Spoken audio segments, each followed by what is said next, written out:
तो बच्चों last topic में हम लोगों ने कंप्यूटर का बेसिक फंडामेंटल्स की शुरुआत की थी, जिसे आप लोग कह सकते हैं कि एक तरीके से बिगनर्स थे। कंप्यूटर से जुड़े हुए कुछ शब्द हैं जो हम लोग इस्तेमाल करते हैं। सबसे पहले मेरे को बताओ, ब्रेन ऑफ कंप्यूटर क्या है? Brain of computer CPU. Computer के भौतिक रूप में कितने पार्ट्स होते हैं? 4। CPU, memory unit, input device, output device. किसी एक आउटपुट डिवाइस का नाम बताओ। ठीक, अब लड़कियों की बारी। किसी एक इनपुट डिवाइस का नाम बताइए।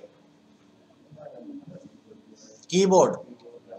बाकी लड़कियों को कहना कौन बोले इतनी ठंडी है। ओके, मेरे को बताइए कंप्यूटर के वो कौन सा पार्ट है जो ये तय करता है कि सिग्नल किस दिशा में जाएगा? Control unit, CU.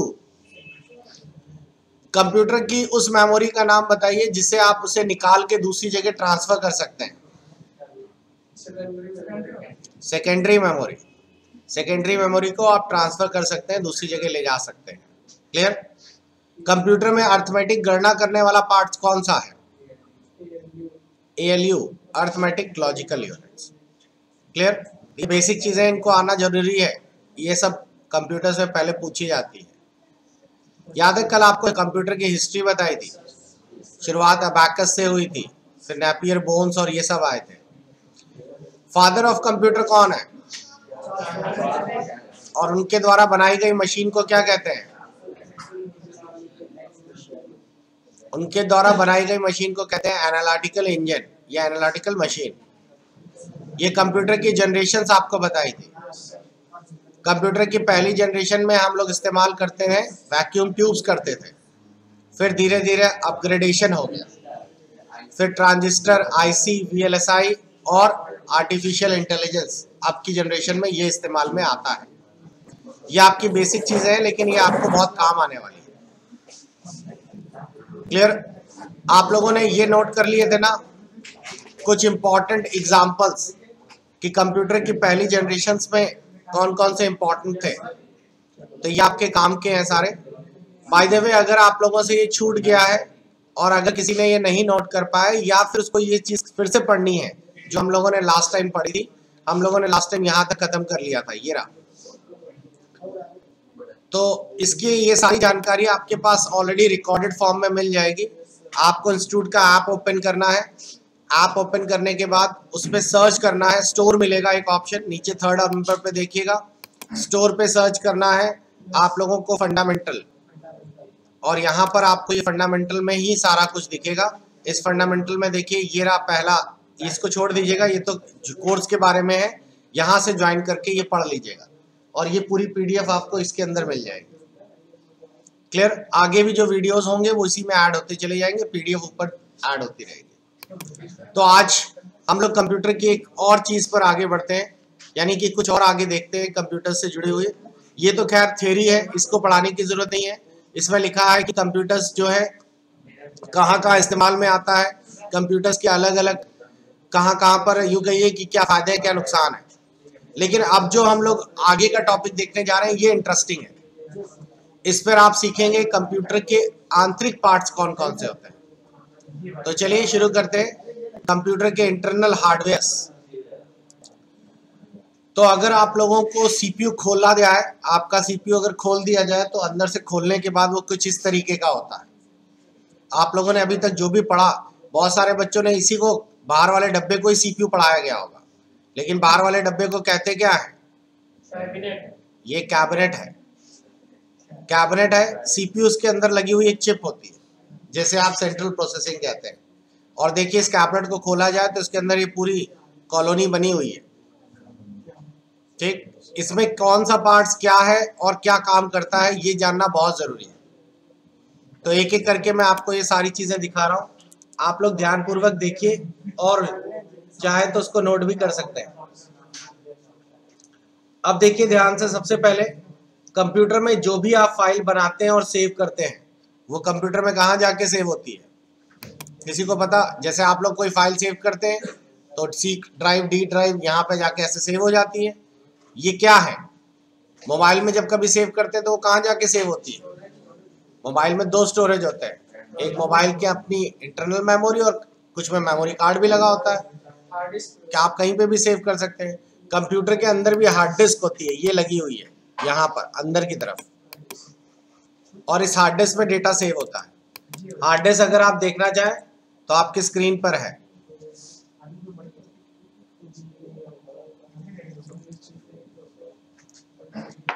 और अगर आप लोगों की हार्ड डिस्क को खोल दिया जाए तो अंदर से हार्ड डिस्क ऐसी दिखती है,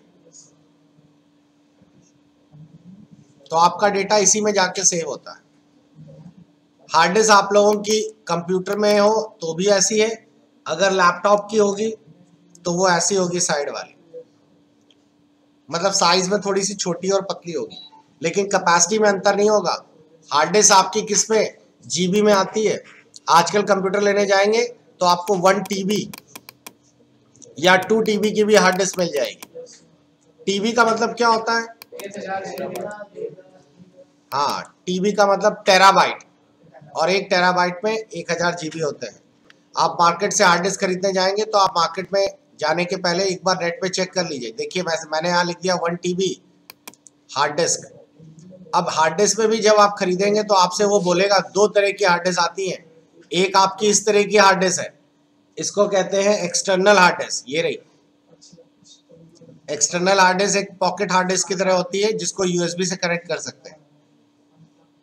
ठीक है, तो लोग अपना डेटा बैकअप रखने के लिए इसका इस्तेमाल करते हैं। मान लीजिए आपके कंप्यूटर में बहुत सारा बैकअप हो गया, बहुत सारा डेटा हो गया, तो उसको कहाँ स्टोर करें? तो इस हार्ड डिस्क में शिफ्ट कर देते हैं और अंदर वाला डिलीट कर देते हैं। क्लियर? तो इसको कहते हैं एक्सटर्नल या यूएसबी हार्ड डिस्क। तो आपको नीचे दिख रही होगी यहाँ पे यूएसबी हार्ड डिस्क के पूरे रेट्स लगे हुए हैं। जैसे आज की डेट में WD 1 TB की जो है लगभग 3000 समथिंग की कुछ दिखाएगा ये। और अगर आपको इंटरनल हार्ड डिस्क चाहिए तो इंटरनल हार्ड डिस्क के लिए यहाँ लिख दीजिए 1 TB हार्ड डिस्क इंटरनल, तो आपको दिखा देगा। देखिए ये रही। अब इसमें बहुत सारी चीजें ध्यान देने वाली हैं जो आप लोगों को नॉर्मली आदमी को पता ही नहीं रहती। ये 1 TB की हार्ड डिस्क है, और इसमें एक सबसे पहली चीज तो देखनी है कि इस हार्ड डिस्क का ये क्या है, आरपीएम। आरपीएम का मतलब रोटेशन पर मिनट। आप हार्ड डिस्क खरीदने जाएंगे तो आपको 1 TB की मिलेगी और उसमें 2-3 वैरायटी मिल जाएंगी। बच्चे को पता ही नहीं रहता, वो तो देखता सस्ती कौन सी है, मैं दुकानदार वाला भी यही। तो देखिए यही हार्ड डिस्क आप लोगों की 3679 की है। अगर इसी की जगह आप लोग 5400 RPM की ले लेंगे तो आपको इसी में सस्ती पड़ जाएगी। हो सकता है 3200 की मिल जाए या 3400 की, क्योंकि 5400 RPM का मतलब है 7200 से कम रोटेट करेगी स्पीड में। तो जो रोटेट कम करेगी तो स्लो डेटा भी सेव होगा। इस हिसाब से इसमें 64 MB की कैश है। कैश के बारे में अभी आगे डिस्कस करेंगे। और ये है आपकी साटा हार्ड डिस्क, ये भी बहुत इंपॉर्टेंट है। साटा हार्ड डिस्क जो है आज की डेट में सभी जगह कंप्यूटर में साटा हार्ड डिस्क ही लगती है। पहले वाले कंप्यूटर में थे जिनमें IDE हार्ड डिस्क लगती थी। कैसे पहचानेंगे कि साटा है IDE? उसके लिए उसके पीछे की केबल देख ली जाती है। देखिए ये है साटा केबल जो पतली वाली है, और ये जो है वो है आपकी IDE केबल, इसे पाटा भी कहते हैं कुछ लोग। तो बहुत अंतर है दोनों में, दिख रहा है कितनी चौड़ी है। तो नई टेक्नोलॉजी वाली ये है। तो आपको हमेशा हार्ड डिस्क लेनी है कौन सी वाली? साटा वाली। यहाँ आपको समझ आ रहा होगा ये वाली कौन सी हार्ड डिस्क लगाई जा रही है, IDE वाली या पाटा कह सकते हैं। तो ये नहीं लेनी है, ये पुराने जमाने वाली है। ठीक है, तो हार्ड डिस्क को इस तरीके से देखा जाता है। तो देखने में तो सब एक लगेंगे। आप 500 GB की लेने गए, अब 500 GB में भी देखो कितनी सारी चीजें मैंने बता दी। 500 GB में भी RPM भी अलग अलग है, IDE और साटा भी है, कैश भी अलग अलग होती है, और डेटा ट्रांसफरिंग रेट भी अलग अलग होता है। नहीं तो नॉर्मली लोगों को पता ही नहीं। यही गलती करते हैं आप लोग मेमोरी कार्ड खरीदने में भी। बस आप जाके वहां बोल देते हैं 8 GB 16 GB 32 GB का मेमोरी कार्ड दे दो, उसमें भी क्लास 1 से लेके क्लास 10 तक आता है। तो ये तो बात हो गई हार्ड डिस्क की। तो आप लोग अब थोड़ा बहुत आइडिया लगा चुके होंगे कि हार्ड डिस्क जो है कंप्यूटर्स में कितना बड़ा रोल अदा करती है। अब थोड़ा सा दिमाग लगा के बताइए ये क्या है?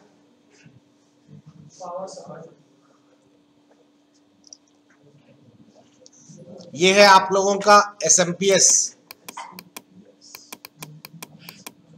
पूरा नाम है स्विच मोड पावर सप्लाई। इस समय आपको एक आवाज सुनाई दे रही होगी पंखे के चलने की, तो ये इसी पंखे की है। ये अंदर इसका रोटेट कर रहा होता है और ये आपके सीपीयू में सभी को सप्लाई दे रहा है। आपका सीपीयू जो ऑन होता है तो पूरे सीपीयू में ऑन होते समय पूरे कंप्यूटर को सप्लाई यानी पावर चाहिए। देखिए आपको यहां से दिखेगा, ये लगा है SMPS, switch mode power supply. आप लोग फुल फॉर्म की चिंता ना करिए, सब कुछ पका पकाया मिलेगा तुम लोगों को। तो स्विच मोड पावर सप्लाई में ये देख रहे होंगे, इसमें होता क्या है, इस वाले में हमारे घर में जो आती है बिजली वो कौन सी आती है, AC या DC? AC आती है। AC कितने वोल्ट होती है? ठीक, 220 वोल्ट होती है आइडियल AC, जिसको आप लोगों की इक्विपमेंट के लिए बनाया गया है। लेकिन आपके घर में जितने इंस्ट्रूमेंट है वो 220 वोल्ट AC में काम कर ही नहीं सकते। घर के सारे इंस्ट्रूमेंट जो है घर में वो सब DC पे काम करते हैं। ठीक, अब DC में डायरेक्ट करंट, तो AC को DC में बदलना है। हाँ, कुछ चीज़ों को छोड़ के जहाँ मोटर लगी होती है, मोटर जिसको आप लोग कंडेंसर भी कहते हैं, ठीक है, जैसे घर का जेट पंप, पंखा, वॉशिंग मशीन, इन सब में मोटर लगी होती है, वो AC पे ही काम करते हैं। बाकी जितने डिवाइस हैं घर में, टीवी हो गई, फ्रिज हो गया, यहाँ तक कि आप लोगों का स्टेबलाइजर भी काफ़ी हद तक, माइक्रोवेव हो गया, ये सब आपके DC पे काम करने वाले हैं। तो ये काम AC को DC में बदलने का करता है। यहाँ से इनपुट होगी AC 220 वोल्ट और DC होगी आउटपुट। कितनी DC? ±12 और ±5, इतनी वोल्ट DC SMPS कन्वर्ट कर देता है और फिर ये सारे पार्ट्स पे कनेक्ट करता है, हार्ड डिस्क, मदरबोर्ड, CPU, जितने भी आप लोगों के ड्राइव वगैरह सब। तो इसलिए समझ आया SMPS का क्या काम है। आपने देखा है आपके घर पे मोबाइल चार्जर भी लगा है, सब लोगों के पास मोबाइल चार्जर है। अब मोबाइल चार्जर, मान लो जैसे कि कुछ लोग होशियार हैं अपने यहाँ पर, जैसे ये मोबाइल चार्जर, अब तो चलो केबल वाले आ गए, बिना केबल के भी आते थे पहले।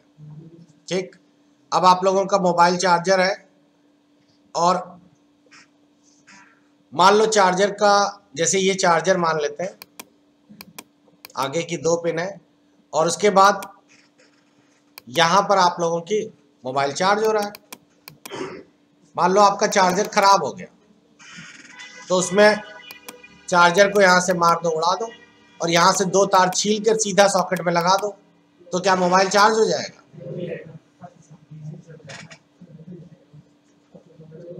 कभी ट्राई नहीं किया? इसमें भी 2 पिन होते हैं, तार छीलोगे उसके अंदर से भी 2 निकलेंगे, चार्ज हो जाए शायद से। 2 ही पिन तो थे।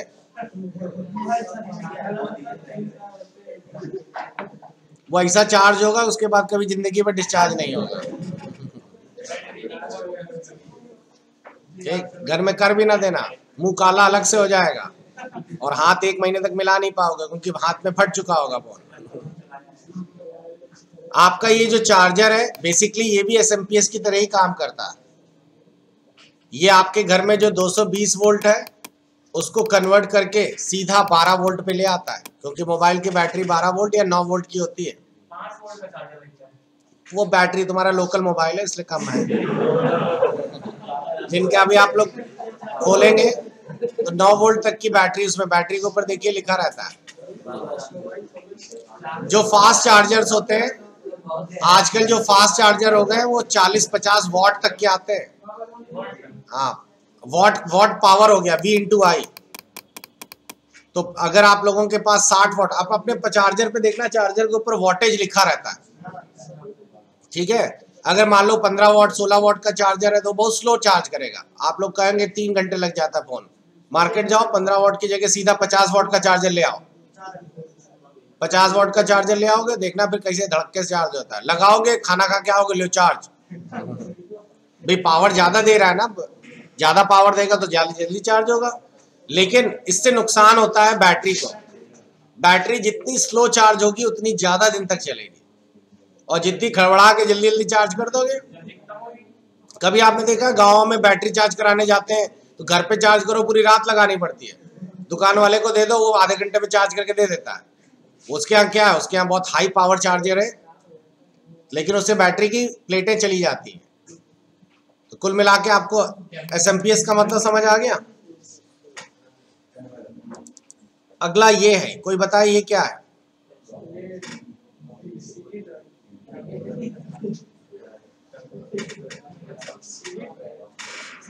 कई गांव वाले यहाँ पे हैं, वो बोल रहे होंगे अरे इसमें पिक्चर चलती है सर जी। हाँ, ये ड्राइव है।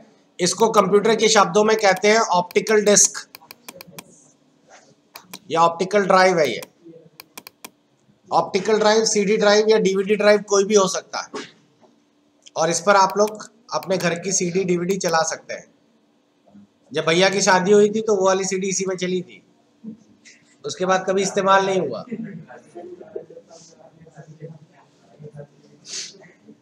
इसके साथ जो कंप्यूटर की सबसे मेन पार्ट्स में से एक गिना जाता है, ये बताइए ये क्या है?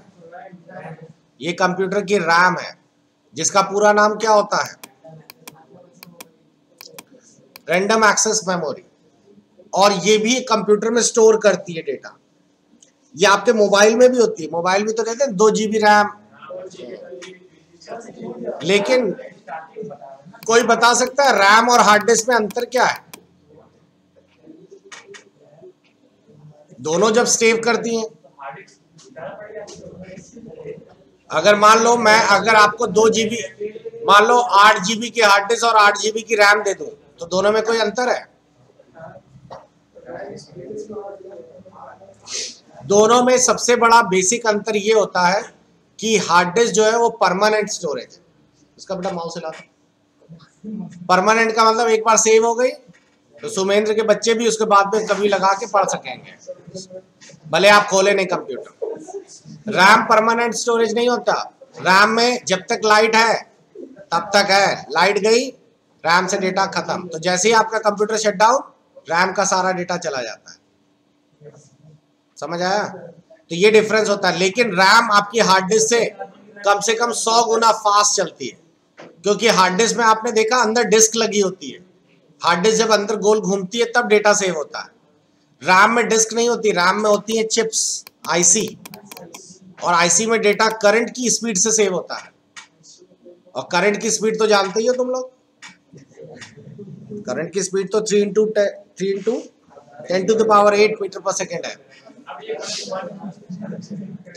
तो इतनी स्पीड से जब डेटा सेव होता है तो रैम में डेटा, अगर आपको 1 GB डेटा हार्ड डिस्क में सेव करना है तो हो सकता है 3 मिनट या 2 मिनट लग जाए। रैम में सेव करना हो तो हो सकता है 1.5 से 2 सेकेंड लगे। तो इसलिए रैम में बहुत तेजी। लेकिन रैम में हम डेटा वोलाटाइल होता है। वोलाटाइल का मतलब लाइट जाते ही खत्म।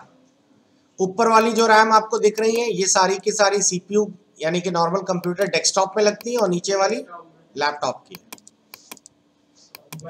ठीक, अब रैम में भी कई प्रजातियां हैं। ये रही, ये जरूर जान लीजिए, DDR1, DDR2 और DDR3। तो DDR एक प्रकार की डबल डेटा रीड रैम है, और आप लोगों की जो रैम की स्पीड पर और इसकी टेक्नोलॉजी पर इसको नंबर दिया गया। जो आज से कम 10 साल पहले के कंप्यूटर थे उनमें DDR1 लगती थी। पहचानने के लिए इसमें ये कट बना हुआ है, इस कट को कहते हैं नॉच। तो ये नॉच लगभग इतने सेंटीमीटर पे था। फिर DDR2 आई, इसमें चिपें छोटी हो गई और नॉच सेंटर पे आ गया। और DDR3 जो आजकल के कंप्यूटर में लगती है, लेकिन अब DDR4 भी आ गया। अब जो अगर आप कुछ अच्छे कंप्यूटर लेंगे, एप्पल वगैरह के कंप्यूटर में DDR4 रैम के साथ आ गया। तो रैम में एक तो अंतर आया कैपेसिटी का। मार्केट में लेने जाएंगे तो आपको अब 4 GB की रैम भी मिल जाएगी। ये देखिए मैं दिखा देता हूं, यहाँ पे लिख देते हैं कंप्यूटर रैम। रैम लिखिएगा, राम ना लिख दीजिएगा, नहीं तो भगवान की फोटो दिखा देगा। देखिए ये रही हैं आपके कंप्यूटर्स की रैम। यहाँ आपको दिखा रहा है HyperX की 8 GB की रैम है ये। और आपने देखा कौन सी वाली है? हाँ, नीचे वाली DDR3 है। और इसमें भी एक सबसे इंपॉर्टेंट चीज है, आप रैम खरीदने गए तो आपने कहा हमें 8 GB की चाहिए तो 8 GB की दे दी, लेकिन आपको ये भी ध्यान रखना है कि उसकी स्पीड कितनी है। आप देखिए इसमें 3200 मेगाहर्ट्ज है, इसमें 1333, ये वाली डबल स्पीड की है ना, इसीलिए तो पैसे भी तो ज्यादा है। समझ आ रहा है? तो इसीलिए रैम खरीदते समय ये चीजें बहुत ध्यान देनी पड़ती हैं। आप नीचे देखिए, ये भी आपको 4 GB की रैम दिख रही है, DDR4 दिख रही है, कितने रुपए की है? 1641 रुपए की। और ऊपर देखिए, ये भी आपको 4 GB की रैम दिख रही है, ये सॉरी 8 GB की है, 4 GB वाली और दिखा देते हैं। तो जो जिनकी RPM फास्ट होगी, बट नेचुरल है कि वो महंगी होंगी, लेकिन उनकी प्रोसेसिंग भी अच्छी होगी। अब यही तो सारा मार्केट का गेम है, लोगों को पता नहीं होता है, वो तो मार्केट में। आप भी आज के पहले क्या जानते थे रैम के बारे में? बस ये तो जानते थे 2 GB 4 GB। बोले भैया 4 GB की रैम लगाना, बहुत अच्छी चलेगी। अरे बहुआ 8 GB की देंगे, अरे अंकल तुम बहुत अच्छे हो। लेकिन कभी आप लोगों ने गौर ही नहीं किया कि DDR3 दे रहा है 1600 मेगाहर्ट्ज की दे रहा है या 1333 मेगाहर्ट्ज की दे रहा है, और ज्यादा अंतर नहीं रहता। ये देखिए, ये दोनों में आपको दिख रही होगी, DDR3 4 GB और यहाँ पर भी DDR3 4 GB। बस ये 1600 मेगाहर्ट्ज की है और 1333 की है, और प्राइस में कितना अंतर है? मेरे ख्याल से 100 रुपए का भी नहीं, लेकिन ये 100 रुपए बहुत काम आ जाते हैं। तो रैम के बारे में ये सारा गेम होता है। उसके बाद जो सबसे इंपॉर्टेंट पार्ट है आपके कंप्यूटर का, वो है ये क्या है? ये है आपके कंप्यूटर का प्रोसेसर। सारा गेम इसी पर है। कंप्यूटर खरीदने के पहले शुरुआत ही यहीं से करनी चाहिए, प्रोसेसर कौन सा लगेगा, और यहीं से तय हो जाता है कि आपको कंप्यूटर कितने रुपए का लेना है। देखिए मैं आपको यहीं पे दिखा देता हूं, Amazon में ही आपको देख के हैरत हो जाएगी। आप यहां लिख दीजिए डेस्कटॉप कंप्यूटर, आपको यहाँ पे दिख रहा होगा एक 35,000 रुपए का भी है, ठीक, 35,000 21,000, ये सारे कंप्यूटर तो ये डेस्कटॉप वाले। और इसी की जगह मैं यहाँ पे लिख देता हूँ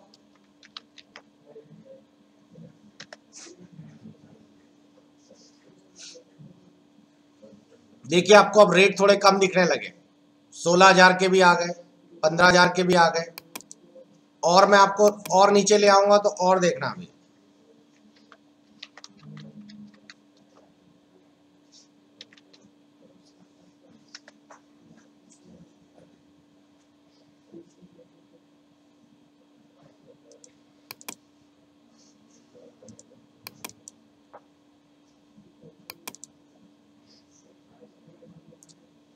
अब अगर आप लोग देखें तो यहाँ पर पूरा पूरा पीसी जो है वो आपको 8,000 9,000 तक का भी मिल जाएगा। ये देखिए, ये 9,000 रुपए का है पूरा पूरा। आ रहा है समझ में? अरे ये से प्रोसेसर दे रहा है।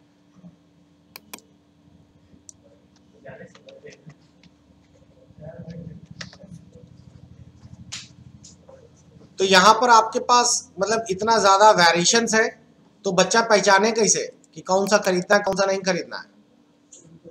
तो ये सब जानकारी आपको तभी होगी। अब देखिए यहाँ पर पूरा का पूरा कंप्यूटर ही है 10,000 रुपए का, वो भी नया, और उसमें भी वारंटी भी होगी काफी सारी। आ रहा है समझ में? और तो ये डिफरेंसेस कैसे आ रहे हैं? ये डिफरेंसेस इसीलिए आ रहे हैं क्योंकि शुरुआती हम लोगों ने, अब देखिए यहाँ पे 6,000 7,000 में पूरा CPU दे दिया उसने, CPU दे दिया, 2,000 का मॉनिटर लगा लो, हो गया बस, कीबोर्ड माउस। तो आप लोग कभी भी लेने जाएं तो पहले इस चीज का ध्यान रखें कि कंप्यूटर के बारे में आपको पूरी नॉलेज होनी चाहिए, नहीं तो बच्चों को बहुत उल्लू बनाते हैं लोग। और आजकल Amazon वगैरह आ गया तो आपके लिए देखिए 10,000 से पीसी चालू है, इसमें 12,000 13,000, थोड़ा सा और सर्च करेंगे ना। अब देखिए यहाँ 6,000 में ही मिल गया, 6,000 में पूरा 4 GB रैम के साथ, ये देखिए पूरा कंप्यूटर अवेलेबल है, 4 GB रैम के साथ, 500 GB hard disk, Windows 7 core two duo, और इसमें कहो 6 महीने वारंटी भी हो। तो आपने 6,000 का ये खरीदा, 2,000 की LED खरीद ली, कीबोर्ड माउस लगा लिया, बस 8,000 में कंप्यूटर तैयार। अब ये तुम सेकेंड हैंड खरीदना ज्यादा सही समझोगे या ये ज्यादा सही है? सेकेंड हैंड खरीदने जाओगे 7-8 हज़ार का तो वो भी मिलेगा, और लो ये तो ईएमआई पे भी है, धीरे धीरे चुकाते रहना। लेकिन सारी जो चीजें हैं वो इस पर डिपेंड करती हैं। क्या अंतर आया? पैसे में तो अंतर दिख रहा है, लेकिन कॉन्फ़िगरेशन में भी तो अंतर है। देखिए DDR2 है, यहाँ पर DDR4 आ गई है। ये 3 लगा देता तो सही थी, इसमें कितनी पुरानी चिपका दी आपको। इसी तरह से प्राइस कटिंग की जाती है। तो मेन जो प्रोसेसर है वो सबसे इंपॉर्टेंट है। प्रोसेसर अगर आप मार्केट में खरीदने जाएंगे तो अगर आपको नहीं पता तो मार्केट में सबसे ज़्यादा पैसा इसी पे डिफरेंस है। प्रोसेसर एक तो नाम भी है उसका कि प्रोसेसर, तो प्रोसेसर की आपको जनरेशन मिलेंगी। इस समय मार्केट में आपको कई कंपनी के प्रोसेसर मिलेंगे। एक तो नाम आपने सुना होगा इंटेल, एक नाम सुना होगा AMD। जिन्होंने नहीं सुना वो लोग जान लें, मुलायम सिंह वाले लैपटॉप जो थे उसमें AMD प्रोसेसर था, ठीक। और बीच बीच में मोटोरोला ने भी बनाए थे, सारेक्स प्रोसेसर भी आए थे। तो ये कंपनी पेटेंट है, इन्हीं को प्रोसेसर बनाने को मिलता है। नॉर्मली लोगों ने ऊपर वाले को छोड़ के नीचे वाले के बारे में जाना ही नहीं, जबकि AMD प्रोसेसर बहुत अच्छे होते हैं इंटेल के कंपैरेटिव। अब जब आप प्रोसेसर खरीदने जाएंगे तो प्रोसेसर में सबसे पहले पूछते हैं कि प्रोसेसर कौन सा लेना है। आप लोग गौर से देखिए, यहाँ प्रोसेसर का नाम लिखा होगा। इंटेल पेंटियम तो कंपनी हो गई, पेंटियम सीरीज हो गई, 4 है ये प्रोसेसर। इंटेल पेंटियम 4 जो है वो प्रोसेसर आज से लगभग 17-18 साल पहले आया था। वो 18 साल पहले का जो प्रोसेसर है मार्केट में लेने जाएंगे तो ये 120 रुपए में मिल जाएगा। ये वाला प्रोसेसर लगा के आपको 5,000 का CPU दे देगा, और ये चलेगा भी बहुत बढ़िया क्योंकि आपका काम पूरा कर रहा है। Paint, Excel, Word, PowerPoint सब चला रहा है। इसके बाद इसमें लिखी रहती है क्लॉक स्पीड। ये बहुत पूछा जाता है, प्रोसेसर की स्पीड किस में नापी जाती है? गीगाहर्ट्ज में, है ना। क्लॉक स्पीड, हर्ट्ज किसकी यूनिट होती है? फ्रीक्वेंसी की। उसके बाद आपको यहाँ पे लिख रहा है कि इसमें ये 512 ये है, लिखा है कैश कितनी है। कैश प्रोसेसर की मेमोरी को कहते हैं, ठीक। और ये 800 उसकी FSB है, फ्रंट साइड बस, डेटा के आवागमन करने वाली प्रणाली। इसके बारे में थोड़ा टेक्निकल शब्द है लेकिन थोड़ा सा आगे मिलेगा। ये सब तय करता है आपका प्रोसेसर कितना बढ़िया रहे। अब ये हो गया आपका पुराना वाला प्रोसेसर। अब थोड़ा सा नया प्रोसेसर देख लीजिए जो आज के डेट में नया चल रहा है। अगर आप नया प्रोसेसर लेने जाएंगे तो आपको लेना चाहिए कोर i5 ले लीजिए या i7 प्रोसेसर ले लीजिए। तो कोर i7 प्रोसेसर 34,000 का तो सिर्फ प्रोसेसर ही प्रोसेसर है, और हमने तो वहां पे 8,000 में कंप्यूटर पूरा बना लिया था।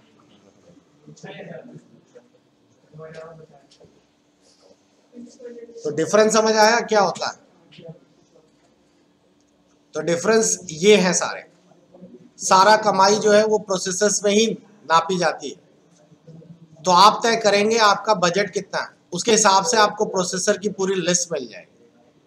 यहाँ देखिए i7 जो प्रोसेसर है 32,000 का है, और उसी तरह कोर i3 जो है वो 8,000 का है। ये भी बहुत महंगा है, और इसमें भी होती है जनरेशंस। जैसे ये 6th जनरेशन का, इस समय 9th या 10th जनरेशन चल रही होगी। तो ऐसी बहुत सारी चीजें हैं जो आपको ध्यान रखनी होगी। तो आप अपना बजट तय करिए और उसमें एक बेहतरीन प्रोसेसर यूज करिए। वैसे मैं आपको सजेस्ट दूंगा कि अगर आप एक स्टूडेंट लाइफ के हिसाब से ढूंढ रहे हैं तो कोर i3 प्रोसेसर लगा लीजिए, आपका मैक्सिमम काम इससे हो जाएगा। तो कोर i3 प्रोसेसर जो है आज की डेट में, इसमें भी कई हैं। देखिए इसमें आपको दिखा रहा है कि ये 9th जनरेशन का है, इसके 4.2 गीगाहर्ट्ज का है। इसी में देख रहे होंगे कि 9th जनरेशन का, इसकी स्पीड थोड़ी ज़्यादा है। तो इतनी ज़्यादा स्पीड की आपको कोई ज़रूरत नहीं है, इतने से काम चल जाएगा। सभी कुछ एक ही में है, सब कंप्यूटर में ही लगते हैं, कोई अलग से नहीं है। बस ये प्रोसेसर का डब्बा खोलेंगे, अंदर निकलेगा यही। बाहर से देख के आपको लगेगा सब एक ही जैसे, बस ऊपर से देखने में आपको अंतर कुछ नहीं आएगा। ऊपर बस लिखा रहता है, आप ध्यान से देखें, यहाँ लिखा है i5, i3, और ये सबसे सस्ते में आ जाता है। इन प्रोसेसर में देखिए इनका नाम है, आप लोग अगर इसे चेक करें तो ये कोड डुअल कोर होगा। ये देखिए क्वाड कोर प्रोसेसर है। क्वाड कोर जो प्रोसेसर होता है ये और भी पहले का था। और भी पहले का मतलब अगर मैं आपको इसकी सीरीज बताऊं तो बहुत पहले जो आया था पेंटियम 1, पेंटियम 2, पेंटियम 3, पेंटियम 4, इसी के बाद आ गया था डुअल कोर। डुअल कोर के बाद आ गया था कोर टू ड्यू,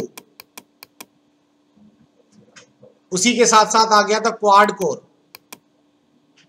मतलब ये अपग्रेडेशन है। फिर आया था i3 i5। तो अगर आप लोग इसे गूगल करेंगे इंटेल पेंटियम जनरेशन या फैमिली तो आपको सारी सीरीज मिल जाएगी। तो जितना एडवांस लेंगे उतना महंगा होगा। आप लोगों के मोबाइल में भी यही चीज होती है। मोबाइल में आप लोगों ने नहीं देखा dual core processor, quad core processor, octa core processor, बस ड्रैगन, अंदर से आग निकलेगी उससे। तो ये सब कुछ नहीं है, ये बस यही है, इनकी क्लॉक स्पीड का सारा गेम है। आप प्रोसेसर कभी भी खरीदने जाते हैं आप तय कैसे करते हैं, पहले तो देखिए वो कौन सा है, उसकी क्लॉक स्पीड कितनी है, कैश कितनी है, एफएसबी कितनी है, बस यही है आपके प्रोसेसर की मेन।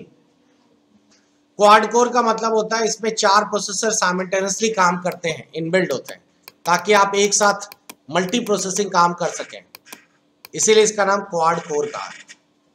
डुअल कोर में 2 होते हैं, आया समझ में। तो ये है आपके प्रोसेसर्स की और सारा गेम इसी का है। तो प्रोसेसर अब आपको मैंने अभी थोड़ी देर पहले 34,000 35,000 देखिए, यही वाले प्रोसेसर देख लीजिए 4,000 5,000 इस तरह का है। अब यहाँ मैं आपको बताता हूँ मार्केट में गेम कैसे होता है।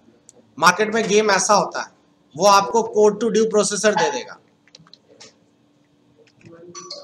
कोर टू ड्यू प्रोसेसर दे देगा, वो भी पुराना वाला मतलब समझ रहे हैं।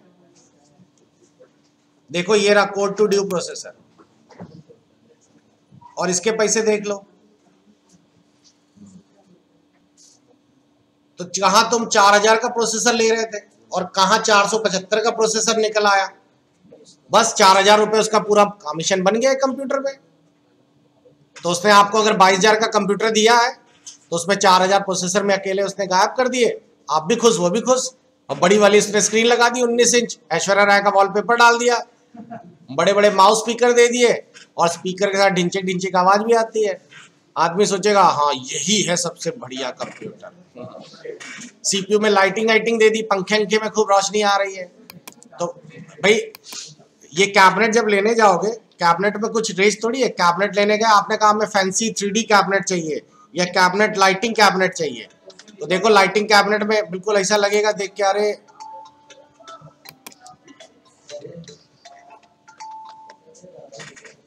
तो लाइटिंग कैबिनेट वाले लोग देखो इस तरह के बिल्कुल ढिंचाक वाला, ऐसा आदमी को और ये तो बिल्कुल बहुत महंगा कंप्यूटर है हमारा।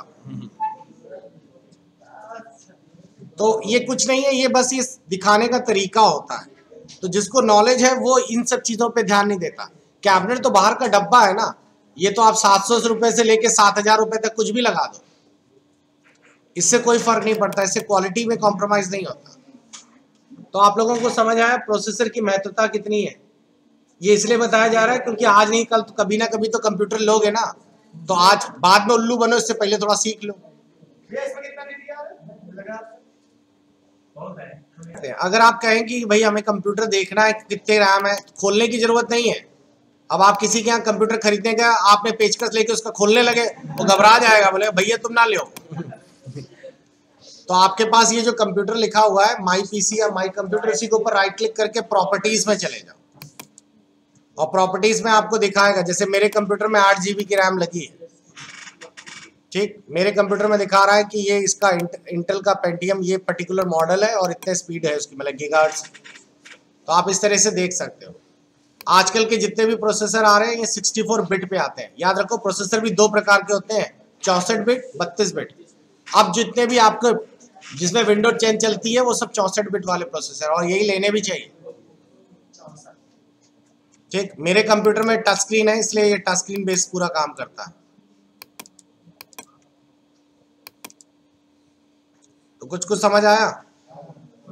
अब ये है आपके कंप्यूटर का दूसरा सबसे इंपॉर्टेंट, इसे क्या कहते हैं, ये जो स्क्रीन पे दिख रहा है इसे क्या बोलेंगे, इसे कहते हैं मदरबोर्ड, यानी कि माता का बोर्ड है। ये मेन पार्ट इसलिए है क्योंकि ये आपके कंप्यूटर का कहलाता है पीसीबी, प्रिंटेड सर्किट बोर्ड, और पूरा कंप्यूटर के सारे पार्ट्स आके इसी से कनेक्ट होते हैं। कभी आप लोगों ने देखा हो लैपटॉप खुला हुआ, टेलीविजन खुला हुआ, रेडियो ट्रांजिस्टर खुला हुआ, तो उसमें सब में पीसीबी लगा होता है। आप लोग यहाँ पे देख रहे होंगे व्हाइट कलर का, यही है आपका प्रोसेसर का सॉकेट। आपका सीपीयू भी खुलकर इसी में लगेगा। ये ब्लू कलर के जो देख रहे हैं, इसी में आपकी रैम्स लगते हैं। और यही तो आप लोगों के पीछे वाले कनेक्टर हैं, याद है, पोर्ट्स। तो ये पोर्ट्स हैं जो आप लोगों के पीछे कीबोर्ड माउस लगाने के लिए यूज होते हैं। तो पीछे से देखेंगे तो सिर्फ इतना दिखता है, बाकी सब सीपीयू में रहता है। इसमें दो तीन चीजें और अच्छी सी समझ लीजिए। इसके अंदर एक छोटा सा सेल भी होता है, इसे कहते हैं सीमॉस बैटरी, 3 वोल्ट की। और ये आपके कंप्यूटर में जब कंप्यूटर बंद होता है उस समय ये काम करता रहता है। और आपके कंप्यूटर के अंदर एक छोटा सा बायोस चिप भी रहती है, कहीं ना कहीं यहाँ पे लगी होगी, ये है शायद से। इसी में आपके कंप्यूटर की सारी सप्लाई इसी को प्रोवाइड करता रहता है, यानी कि आपके कंप्यूटर के पासवर्ड सब इसी को देता रहता है। इसी में एक आपको दिख रहा होगा एजीपी स्लॉट। इस स्लॉट में ग्राफिक्स कार्ड लगता है। अगर आप गेम वगैरह खेलने के शौकीन है तो इसी में ग्राफिक्स कार्ड लगाएंगे। और ये व्हाइट वालों को कहते हैं पीसीआई स्लॉट। इसमें आप लोग कोई अलग से कार्ड लगा सकते हैं, जैसे साउंड कार्ड, या फिर मान लीजिए कि आप एक डॉक्टर हैं तो आपको एंडोस्कोपी करना होता है तो उसके लिए भी ये कार्ड आते हैं। या फिर आप लोगों को टीवी देखना है, मान लो आपने कहा हम घर पे टीवी भी नहीं खरीदना चाहते, कंप्यूटर पे ही टीवी चलाएं, तो बहुत ही आसान है कंप्यूटर पे टीवी चलाना। आजकल तो वैसे भी लोग इंटरनल नहीं लेते, आपने एक मॉनिटर ले रखा, क्योंकि कंप्यूटर है तो मॉनिटर तो लेंगे ही। उसके बाद आप लोग खरीद लीजिए टीवी ट्यूनर कार्ड। ये रहा टीवी ट्यूनर कार्ड। अब तो एक्सटर्नल वाले आते हैं, पहले इंटरनल कार्ड बहुत फेमस थे। टीवी ट्यूनर इंटरनल वाले दिखा देते हैं। ये देखिए, ये रहा टीवी ट्यूनर। अब इसमें कुछ नहीं करना होता, ये कार्ड खरीद लीजिए मार्केट से, 1000 रुपए के अंदर ही मिल जाएगा। और इस कार्ड को आप अपने सीपीयू से कनेक्ट कर दीजिए, ये रहा सीपीयू के अंदर ये कनेक्ट हो जाएगा। और यहाँ पर आपके डिश की तार लग जाएगी आगे। अब लोग ये नहीं लेते, अब लोग आजकल टीवी ट्यूनर कार्ड एक्सटर्नल वाला यूज करते हैं। ये देखिए, ये आपके सामने, ये रहा। इसमें कुछ नहीं करना, ये जो पीछे दी गई है वीजे केबल, इसमें आप लोग सिर्फ अपने लैपटॉप की या फिर उसकी केबल लगा लीजिए और आराम से यूज कर लीजिए। इसमें आपको और भी मिल जाएंगे। एक सेकंड, ये रहा। ये तो स्मार्ट टीवी आ गई, इसका तो रंग ही अलग है। आजकल आपके घर में अगर पुराने जमाने वाली टीवी है तो आप सीधा एंड्रॉइड टीवी सेटअप बॉक्स ले लीजिए। अमेजॉन स्टिक का नाम सुना है तुम लोगों ने? अमेजॉन स्टिक कोई जानता नहीं है क्या? सर भीतर गांव पे है।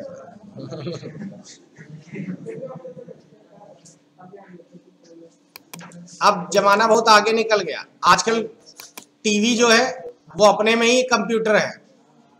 आपको दिखाते हैं इसका कैसे यूज होता है। ये आप मार्केट से खरीद लीजिए, देखिए ये लगभग 2300 रुपए का मिल जाएगा। इसे कहते हैं स्मार्ट टीवी बॉक्स। ये एक छोटा सा बॉक्स आपको मिलेगा, ये इसके साथ रिमोट और बाकी सब है। बस आपको करना कुछ नहीं है, इसको अपनी टीवी से कनेक्ट कर लीजिए। ये पीछे से टीवी से कनेक्ट हो जाएगा, ठीक। और इसी में आप लोगों का सब कुछ है। इसी में आप लोगों का इंटरनेट भी कनेक्ट हो जाएगा। आप देख रहे होंगे इसी में लैंड पोर्ट भी लगा है, इंटरनेट जुड़ जाएगा। इसी में आप लोगों का यूएसबी भी है, सारे पेन ड्राइव भी लग जाएगी, मेमोरी कार्ड भी लग जाएगा, और साथ ही साथ आप लोगों का ऑडियो वीडियो पोर्ट भी है, HDMI भी है, प्रोजेक्टर भी लगा देंगे। अब आपने कहा लाओ गेम खेला जाए। जब आप टीवी अब ऑन करोगे तो आपको पुराना वाला नहीं आएगा टीवी का लोगो, इसका लोगो आएगा। और इसमें आपके सारे चैनल आप ऊपर देख रहे होंगे, नेटफ्लिक्स, BBC न्यूज, यूट्यूब सब होता है इसके अंदर। तो जब आप ऑन करते हो मोबाइल की स्क्रीन जैसे आपके मोबाइल में आती है, सारे ऐप दिखाई देते हैं, वैसे ही आपकी टीवी में दिखाई देने लगेंगे सारे ऐप्स। टीवी में ही प्ले स्टोर भी आ जाएगा। और आप लोग इसके साथ एक छोटा सा कीबोर्ड माउस भी कनेक्ट कर लो, USB लगा ही होता है उसमें। बस टीवी हो गई आपकी कंप्यूटर। जरूरत ही नहीं। तो 2300 रुपये में आपने अपने कंप्यूटर अपनी टीवी को ही कंप्यूटर के रूप में कन्वर्ट कर लिया। अब आपको यूट्यूब देखना है तो मोबाइल की जरूरत नहीं, टीवी में ही दिख जाएगा। तो बड़ा बढ़िया रहता है, स्मार्ट टीवी बन गई है आपकी। खैर ये तो बातें हो रही थी सब आपके कंप्यूटर से जुड़ी हुई। तो आप लोगों को क्लियर हो गया। तो मैंने आप लोगों को कई सारी चीजें दिखा दी। कंप्यूटर को ठंडा रखने के लिए कंप्यूटर के अंदर लगाया जाता है एक कूलर, जिसे हम लोग कूलिंग फैन भी कहते हैं। ये बहुत जरूरी है, अगर आपका कंप्यूटर गर्म हो गया तो बंद हो जाएगा। और ये लैपटॉप पे भी होता है, ये देखिए लैपटॉप वाला, लैपटॉप कभी साइड से पकड़ा है तो गर्म हवा फेंकता है, वो यही है। क्लियर हो गया। तो मैंने कई सारी चीजें आपके कंप्यूटर से जुड़ी हुई आपको दिखा दी। अब एक बार कंप्यूटर के सारे पार्ट्स इकट्ठे देख लीजिए तो आपको क्लियर हो जाएगा। ये हैं आपके सारे पार्ट्स जो आप लोग अभी तक देख रहे थे। सभी के बारे में जान गए। ये सारा उठा के हम लोग कहाँ डाल देते हैं? कैबिनेट में। प्रोसेसर, मदरबोर्ड, पावर सप्लाई, ये सिस्टम फैन है, साइड में लगा देते हैं ताकि जाले ना लगे। Hard disk, optical drive, RAM, processor, सभी कुछ। तो ये आपको फिजिकली देखने बहुत जरूरी है, इनकी नॉलेज होनी बहुत जरूरी है। नहीं तो आज के डेट में आदमी बोलेगा रैम, तो आपका वही हाल है। अभी तक किसी ने मोबाइल की रैम सुनी देखी नहीं है, मोबाइल का प्रोसेसर कभी नहीं देखा होगा, लेकिन सुना सबने होगा। तो इसीलिए फिजिकली जानना बहुत जरूरी है किसका क्या क्या काम है। तो ये थी आपके कंप्यूटर के इंटरनल पार्ट्स के बारे में। तो हम लोग नेक्स्ट क्लास में अब आगे बढ़ेंगे और अपने कंप्यूटर्स के कनेक्शंस, पोर्ट भी जानेंगे, कौन कौन से पोर्ट में क्या क्या लगता है। और साथ ही साथ फिर हम लोग पहला स्टेप उठाएंगे जिसे हम लोग कहते हैं कंप्यूटर लैंग्वेजेस। आप लोगों ने सुना होगा बाइनरी, बिट्स। अच्छा, जाते जाते ये मेरे को बताओ, कंप्यूटर की सबसे छोटी यूनिट्स क्या है? कंप्यूटर की सबसे छोटी यूनिट क्या है? यूनिट का मतलब किसमें हम लोग डेटा नापते हैं। आप लोगों की कंप्यूटर की सबसे छोटी यूनिट्स है बिट। दो ही होते हैं विश्व में, एक होता है 1, एक होता है 0। और अगर 8 बिट्स मिला दिए जाएं तो क्या बन जाता है? बाइट। ये शब्द सुने तुम लोगों ने, किलोबाइट, मेगाबाइट, गीगाबाइट। लड़कियों ने भले ही ना सुने हो, बॉयज ने तो सुने होंगे। कंप्यूटर लेने या मोबाइल लेने जाते हो तो नहीं बोलते रैम कितनी है? 2 GB की। अल्लाह भैया 8 GB वाला दो। तो GB का मतलब क्या होता है? GB मतलब गीगाबाइट। आप लोग पेन ड्राइव खरीदते हो तो उसमें भी तो कैपेसिटी होती है। मेमोरी कार्ड खरीदते हो तो वो भी तो है। तो ये चीजें जानना बहुत जरूरी है। आप लोगों को एक चीज और दिखा दें, आप लोगों में से मैक्सिमम लोग पेन ड्राइव लेने जाते हैं। तो पेन ड्राइव कभी भी खरीदने जाइए तो पेन ड्राइव में GB तो देखिए ही, और प्लस एक चीज और देख लीजिए, वो ये है कि पेन ड्राइव की प्रोसेसिंग स्पीड क्या है। आज की डेट में अगर आप लोग पेन ड्राइव लेने जाते हैं तो आप पेन ड्राइव 3.2 या 3.0 और 2.0 इनमें से कोई एक लीजिए। इसका अंतर समझिए क्या है। अंतर ये होता है कि इसकी प्रोसेसिंग स्पीड में आपको बहुत अंतर मिलेगा। अब अगर आप लोग चेक करें तो आप लोगों के जो पुरानी वाली पेन ड्राइव है, जिसे आप लोग USB 2.0 कहते हैं, तो इसमें आपको दिखा रहा होगा, इसमें 480 यानी 480 मेगाबिट पर सेकंड के हिसाब से डेटा जाता है, और इसमें 5 गीगाबिट पर सेकंड के हिसाब से डेटा जाता है। तो बेहतरीन कौन सी हुई भाई? लेकिन कभी आपने पेन ड्राइव लेते समय गौर ही नहीं किया होगा। तो आप लोगों को ये ध्यान रखना है, दोनों देखने में एक जैसी ही लगेंगी, बस ये है कि आप लोगों की पेन ड्राइव जो है वो जितनी ज़्यादा एडवांस होगी उतनी तेज़ी से डेटा सेव होगा। यही हाल आपके मेमोरी कार्ड का भी होता है। तो नेक्स्ट क्लास में इसके बारे में हम लोग बहुत डिटेल्स जानेंगे, बहुत इंटरेस्टिंग है ये सब। चलिए मिलते हैं नेक्स्ट।